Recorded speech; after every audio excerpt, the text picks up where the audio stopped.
الله وبركاته. الحمد لله رب العالمين، الصلاة والسلام على سيد المرسلين وعلى آله وصحبه أجمعين.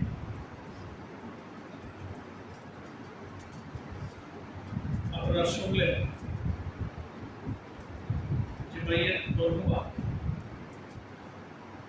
আমার অত্যন্ত সম্মানিত শ্রদ্ধাভাজন অতিথিগুলো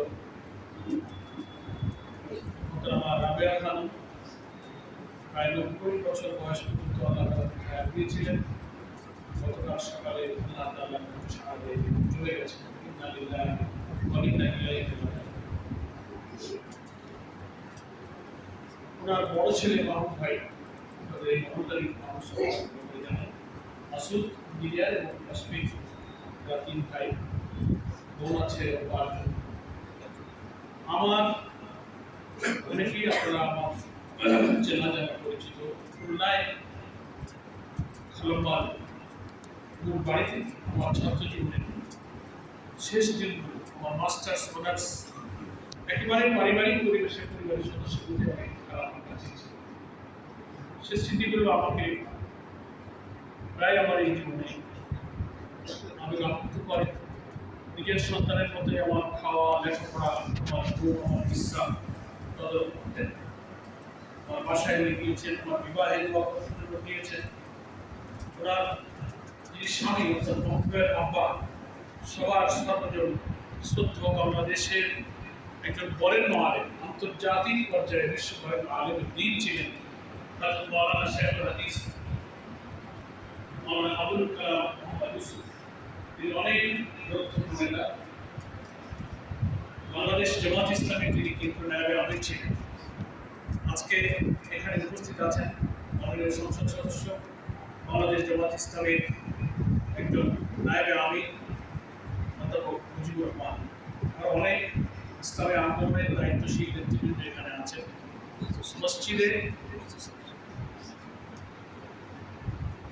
শামীম সাইদি, আল্লামা দেলোয়ার হোসেন সাইদির জ্যেষ্ঠ পুত্র, মেজ পুত্র, আমাদের শহীদ আলী আসমার মুজাহিদের জ্যেষ্ঠ পুত্র, আমাদের মাহরুফ এখানে আছেন। তারা অনেক ইসলামী আন্দোলনের পরিবারের সদস্যবৃন্দ আছেন। সকলকে আমি একজন পরিবারের সদস্য হিসেবে, প্রধান সন্তান হিসেবে সবার কাছে আমার মায়ের আছে। কারণ তার সন্তান হিসেবে মাহমুদ ভাই বলেছেন, আর আমি প্রায় ৬-৭ বছর একই পরিবারের সদস্য ছিলাম। অত্যন্ত নেক আল্লাহর বান্দী তিনি ছিলেন। তার বাসায় কোরআনের তালিম, শত শত মা বোনেরা আসতেন আর কোরআন শিখতেন।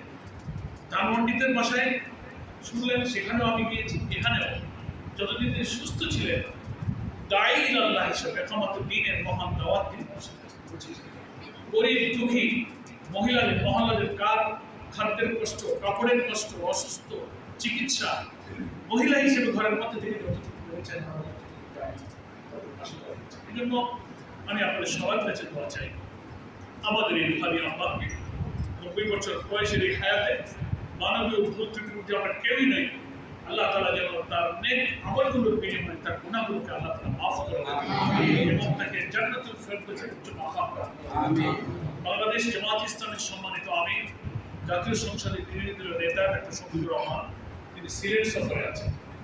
উনি আপনাদের সকলকে সালাম জানিয়েছেন। এই জানাজায় আসবার খুবই আগ্রহ ছিল। ফ্লাইটে আসতে গিয়ে টাইম উনি আমাকে জানালেন যে রাত 11টা বাজবে।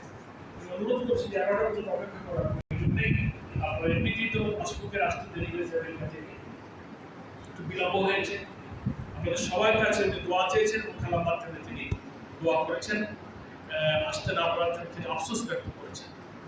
আমি কথা না বাড়িয়ে আমি খুবই সৌভাগ্যবান মনে করি যে আমার একজন মায়ের জানাজায় শরীক হওয়ার সৌভাগ্য আমার এবং আপনাদের সবার হলো।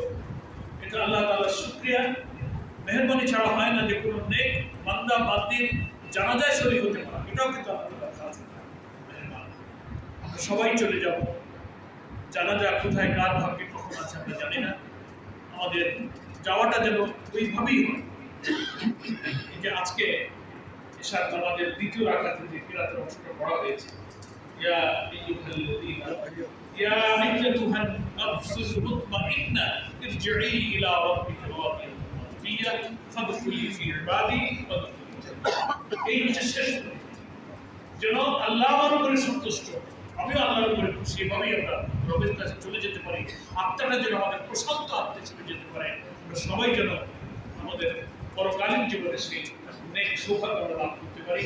সবাই সবার জন্য দোয়া করবো, বিশেষ করে মরহুমা রাবেয়া খানমের জন্য দোয়া করবো। আর ওনার স্বামী বিশ্ববরেণ্য আলেম আল্লামা আবুল কালাম মোহাম্মদ ইউসুফ আরব বিশ্বে অত্যন্ত জনপ্রিয় আলেম ছিলেন। বিভিন্ন আরব দেশের সরকার তাদের বাচ্চাদের সাথে খুব ঘনিষ্ঠ ছিলেন, কিন্তু তিনি অত্যন্ত মজলুম ছিলেন। কারাগারে নির্যাতিত অবস্থায় তিনি কারাগারে, আমিও তখন কারাগারে ছিলাম, এখানে অনেক তারা কারাগারে ছিলেন। আমাদের সৌভাগ্য হয়নি ওনার জানাজায় শরীর হওয়ার, কিন্তু ওনার স্ত্রী খারাপ জানাজায় শরীর হয়ে আমরা খুবই স্বস্তি বোধ করছি এবং সুখে আদায় করছি। আমি আর কথা না বাড়িয়ে ওনার জন্য আমরা সবার দোয়া কামনা করে আমি আমার কথা শেষ করছি। আমাদের সবার কেন্দ্র নায়ক আমি অধ্যাপক মুজিবুর রহমান জাতীয় সংসদ সদস্যকে কিছু কথা বলার জন্য